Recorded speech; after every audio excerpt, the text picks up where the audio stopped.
ഉള്ള കാര്യങ്ങൾ പുറത്തു വരും. ഇത് വലിയ സാമ്പത്തിക ഇടപാടാണ് ഇതിൻ്റെ പുറകിൽ നടന്നിരിക്കുന്നത്. ഒരാളുടെ ഒരു പ്രധാനപ്പെട്ട ആളുടെ ബിനാമിയായിട്ടാണ് ഈ പ്രശാന്തൻ വർക്ക് ചെയ്തിരിക്കുന്നത്. അതുകൊണ്ടാണ് ഈ ദിവ്യയെ അറസ്റ്റ് ചെയ്യേണ്ടി വന്നു. നിവർത്തികേട് കൊണ്ട് കോടതി സമ്മതിക്കാതിരുന്നത് കൊണ്ട് അറസ്റ്റ് ചെയ്യേണ്ടി വന്നു. എന്നിട്ടും ദിവ്യയെ സാന്ത്വനിപ്പിക്കാൻ, ദിവ്യയെ പ്രീതിപ്പെടുത്താനാണ് ഈ പാർട്ടി സെക്രട്ടറിയുടെ ഭാര്യകളൊക്കെ പോയത്. അപ്പോൾ ദിവ്യയ്ക്ക് കുറേ രഹസ്യങ്ങൾ അറിയാം ഇത് സംബന്ധിച്ച്.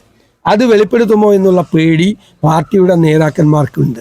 CPM എത്രമാത്രം ജീർണത നേരിടുന്നു എന്നതിൻ്റെ ഏറ്റവും വലിയ ഉദാഹരണമാണ്.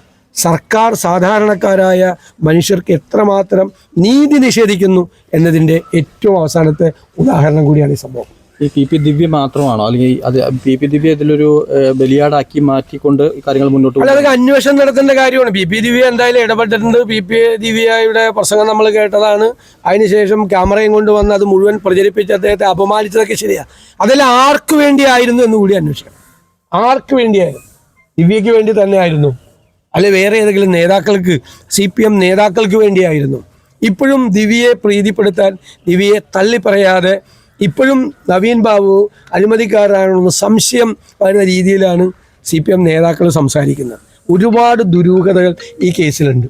CBI അന്വേഷിക്കട്ടെ, CBI അന്വേഷിക്കണം. CBI അന്വേഷിച്ച് മതിയാവും എന്നാണ് ഞങ്ങളുടെ നിലപാട്. ഈ കുടുംബം പറയുന്ന ചില കാര്യങ്ങൾ, ഇൻക്വസ്റ്റ് നടപടികൾ വേഗത്തിൽ പൂർത്തീകരിക്കുന്നു, അതോടൊപ്പം തന്നെ CCTVയും ഇവരുടെ ഫോൺ സംഭാഷണങ്ങൾ, അപ്പോൾ വളരെ വിശദമായിട്ടാണ് അവരുടെ വളരെ കൺവിൻസിംഗ് ആയിട്ടുള്ള വാദഗതികളാണ് അവർ ആ ഹർജിയിൽ കൊടുത്തിരിക്കുന്നത്. കാരണം ബന്ധുവിൻ്റെ സാന്നിധ്യത്തിൽ വേണം ഇൻക്വസ്റ്റ് നടപടി നടത്താൻ. ബന്ധുക്കൾ എത്തുന്നതിന് മുമ്പേ ഇൻക്വസ്റ്റ് നടപടി പൂർത്തിയാക്കി. മാത്രമല്ല PP ദിവ്യയുടെ ഭർത്താവും പ്രശാന്തനും ജോലി ചെയ്യുന്ന ഈ പെരിയാരം മെഡിക്കൽ കോളേജിൽ ഓട്ടോപ്സി ചെയ്യരുത് എന്ന് നവീൻ ബാബുവിൻ്റെ ഭാര്യ ആവശ്യപ്പെട്ടിട്ടും അവിടെ തന്നെ ഓട്ടോപ്സി ചെയ്തു. മനസ്സിലായില്ല? അതറിയാമല്ലോ, പെരിയാരം മെഡിക്കൽ കോളേജിൻ്റെ സ്ഥിതി ഞാൻ നിങ്ങളോട് പറയേണ്ട ആവശ്യമില്ല. അവിടെ എന്ത് മാനിപ്പുലേഷൻ വേണമെങ്കിലും, എന്ത് വേണമെങ്കിലും നടക്കും. ഇവരെല്ലാം അവിടെ തന്നെയാണ്. ഈ പ്രതികളും കൂട്ടുകാരും പാർട്ടിക്കാരും എല്ലാം അവിടെ തന്നെ, എന്ത് നടക്കും. അവിടെ ചെയ്യരുത് എന്ന് ഈ വിക്ടിമിൻ്റെ ഭാര്യ ആവശ്യപ്പെട്ടിട്ടും അവിടെ തന്നെ ചെയ്തു. റെയിൽവേ സ്റ്റേഷനിൽ വന്നു പോയി തിരിച്ചു പോയെന്നൊക്കെ കഥകളാണ്. ഒരു CCTV ഫുട്ടേജും ഇതുവരെ ഈ അന്വേഷണ സംഘം പരിശോധിച്ചിട്ടില്ല. അപ്പം അന്വേഷണ സംഘത്തിൻ്റെ പ്രവർത്തികളെയും അന്വേഷണ സംഘത്തെ നിയമിച്ച നടപടിക്രമങ്ങൾ പോലും പാലിക്കാതെ നിയമിച്ചതിനെ അവർ ചോദ്യം ചെയ്യുന്നു.